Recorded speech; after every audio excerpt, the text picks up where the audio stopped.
Dankeschön. Hi Mark, how are you doing? I'm pretty good. How are you? I'm fine, thank you. So, my first question is, I've heard from a Sega PR guy that people really think that you did Empire and the whole Total War series on your own. Yeah. Did you? Yes, I did. I did it last weekend. In fact, I just spent the morning doing it, and then in the afternoon I went out for a walk and fed the ducks and all that kind of thing. But yes, it is true. I did make Total War single-handedly by myself. I didn't. Please don't fire me. Yeah, no. Okay, then let's get to the serious questions.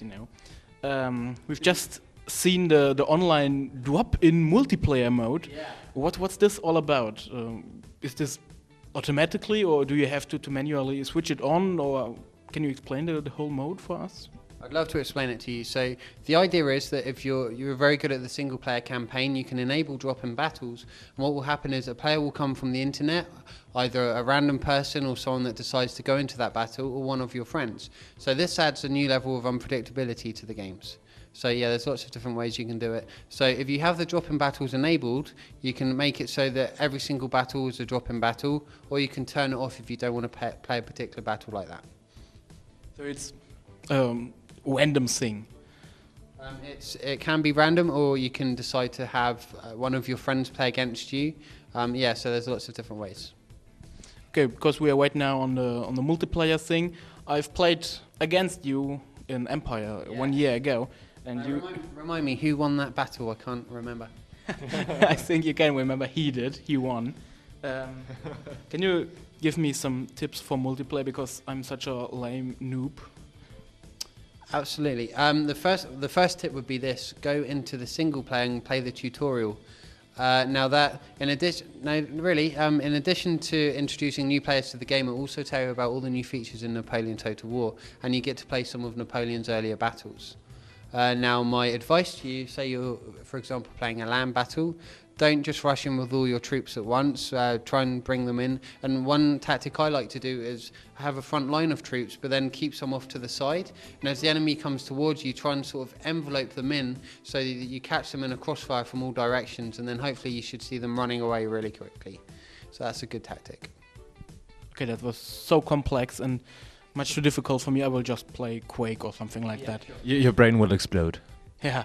BAM! I have another tactic, by the way. If that is too complicated for you, what you can do, you can either put a post-it note underneath your enemy's mouse, so the mouse doesn't work, or just unplug their keyboard. That works pretty well as well. In this game, you have Napoleon as a character.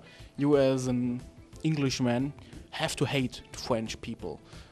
Because they smell like frog. You have to.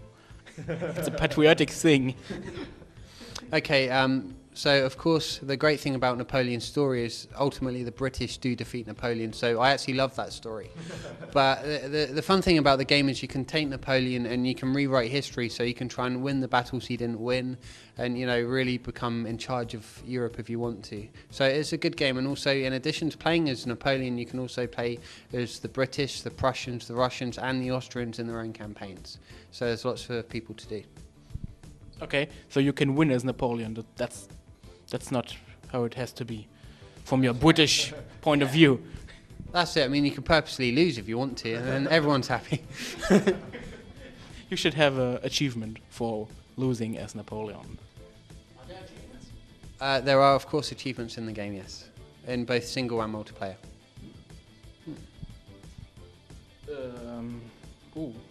What's that? Can't read your handwriting? I don't know. I have no idea what that says. That's a drawing. Can we film that? Just show it? No, neither do you.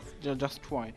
What's your favorite unit and your favorite blah? Your favorite everything in the game? My favourite everything in the game is my name in the end credits, and my favourite unit is the artillery. There's one called the Unicorn Gun, which I thought was a really weird name, and then I researched and found out that a particular artillery unit actually had a unicorn painted onto the end of its barrel. So the guys in our team have actually researched all this stuff and put it into the game. So I love that you can play the game and then go off and learn more stuff about the actual history behind it. So I'd say that. And you have done again very much historical research, have you? You have told me on Empire that you had those original plans for the ships and so on. Did you do so much background research this time again? Absolutely, even more. As we progress forwards through history, we're getting even more research. Of course, the Napoleonic era was only 200 years ago, so we've got first-hand journals from the time period. We've got actual weapons that we could look at and costumes and all that kind of thing. In addition to that, they've put a lot more detail this time into the environments. For example, in the Battle of the Pyramids, the first time I played it, I looked and in the distance I could see the pyramids, but I couldn't see the Sphinx. So I went up to the art director and said, "This is completely wrong. You're a wrong person right here." And no. So it turns out 200 years ago, the Sphinx was buried up to its neck in sand. But not only that, the artist had found the exact location that the battle took place, and the Sphinx was on the other side of the pyramids. So they have built him. He is there. You just can't see it from the battle. And also, they found out that when the pyramids were being built, they had massive ships that they'd carry the bricks down the River Nile. So in the background of the battle, you can see the River Nile in the exact same place. So when you're playing this battle, you'll see everything Napoleon did 200 years ago. We've got that level of detail in the game. Okay, so it's not a game. Again, not a game based on Wikipedia articles. No. Wikipedia is based on us. Oh, okay. Oh, snap. So why should I buy Napoleon Total War if I have Empire Total War? Because we're not going to give you a copy for free. And because...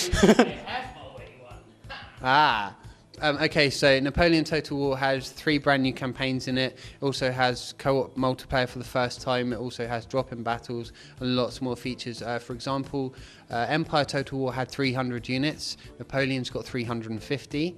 In regards to facial variations, Empire Total War only had 2 types of faces, so that would mean that a lot of the armies would look the same. It's kind of like clone armies. This time, even on the lowest graphical settings, there'll be 64 facial variations. So there's tons of new stuff in there. You right now spoiled us. That would be my next question. Yeah, mine too. This is the e-penis questions. Give us some facts and figures. How many people are working on this? How many years did it take to make the water animations and the particle animations and so on and so on? Okay, so I developed the game this morning. Okay.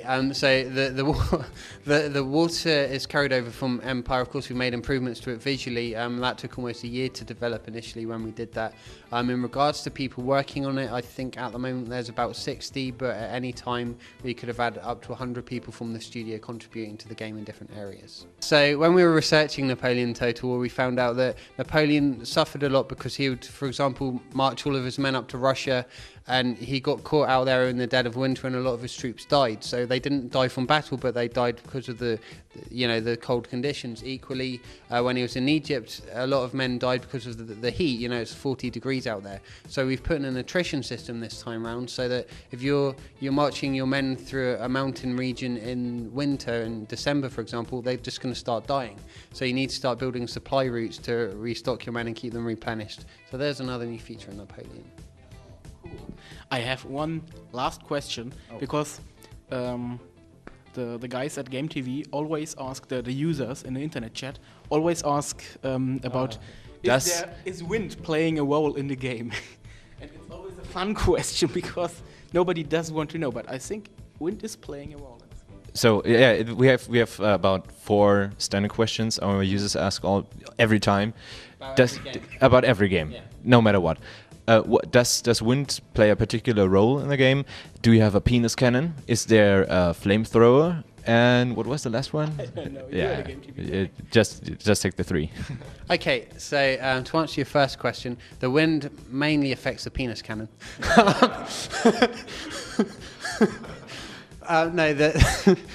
So the wind has the biggest effect in naval battles. So of course, if you're going with the wind, you're going to be traveling a lot quicker. If you're going against the wind, you could be caught at a standstill, and then of course you're open to attack. In land battles, of course, it's going to have an effect on the trajectory of the bullets and the artillery and all that kind of thing. But the weather in general plays an effect. So if you're fighting in winter, the ground's going to be very hard, so cannonballs will bounce along the ground. The movement rate of men will be affected. If it's hot, equally, if you've got people from Northern Europe fighting in the desert, then their movement speed will be affected. Also, if there's any smoke in the atmosphere, that affects their range of fire and all that kind of thing in their sight. So yeah, everything has an effect on everything. You just totally sold the game to about 5 billion people. Excellent. Okay. All right, flamethrower? Yes, please. Me too. Okay. It's quicker for cooking dinner. Yeah, indeed. And you can also grill nice. DLC, won't it?